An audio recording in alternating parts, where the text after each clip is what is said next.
So I've created my goals for the unit. I've done some pre-assessment to find out where my students are, and then I started to teach my lesson using the picture dictionary. And now I'm ready to expand on that even further with some other kinds of resources. And one of the go-to resources that I like to use is the Welcoming the Stranger Shared Lesson Drive. In that drive, you'll find several handouts that are labeling handouts that have pictures of the human body or a close-up of a person's face, and they have blanks where you can label each of the objects and each of the body parts. One of the other things I like to do is play with some sentence cards. And I have made my own, although we do have some in our collection of resources. But I just put a few on some index cards, and I have different body parts. I also have different subjects. I have some verbs, and I have some adjectives in here. So I have a mix of all these different words. You could color code them for parts of speech, or you could just lay them out on a table and have students make some sentences out of them. So here I have a nice sentence. She has brown hair. So we could create sentences. We can also turn this around and then make questions from these sentences and answer with the cards as well. Another cool resource that I like to use is this Match It All About Me puzzle set. This is a really cool puzzle set that has pictures of different body parts on one side and corresponding words on the other side, and they match up together. Here we have mouth, and I've matched it with the word mouth. And the cool thing about this is that these are self-correcting puzzle pieces, which means that there is only one right way to match the two. So if students are working together in pairs or in centers or something like that, and you are not readily there to keep correcting them, they will know if they got the right answer because there's only one way that things can go together. Now, one of the games that I like to play with this is a memory matching game. So I would turn over the cards and choose a picture card and choose a word card. If they match, we can put them together. If not, then they go back down. And you try to remember where they are.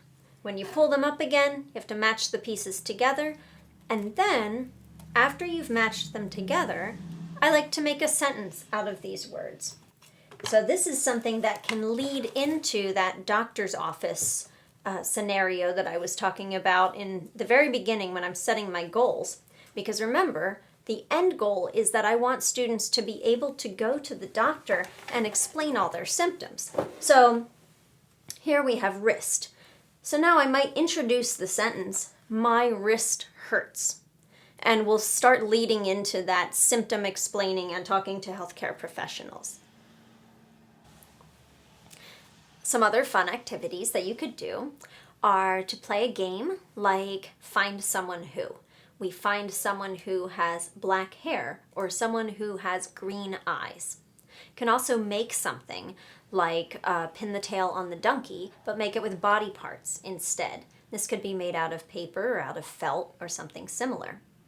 We can get into role plays once we want to get into our doctor's office scenarios. So remember, our end goal is for students to be able to talk about symptoms and visit the doctor's office and communicate their needs to healthcare professionals.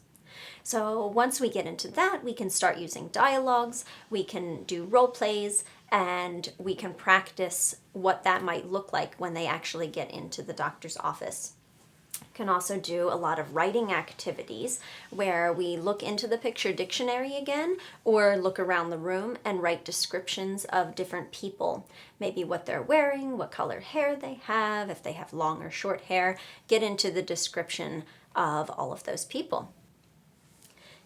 If your students are a little more advanced, you can start talking about idioms that relate to the human body. So what does it mean when I put my foot in my mouth? Or what does it mean if something has gone to my head?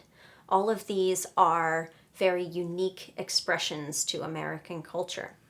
We also have different etiquette and body language that we use that you could talk about. So when an American nods their head up and down, that means yes to us, whereas in other cultures it might not mean the same thing. You also have things like thumbs up, and thumbs down. And again, different cultures have different body language expressions that they use. So these are just a few ideas out of many.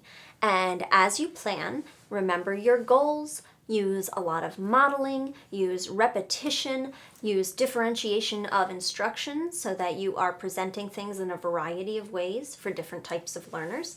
And your goal is to try to get students to use and produce language. And I think that you'll end up finding that teaching beginner English language learners is really fun and rewarding.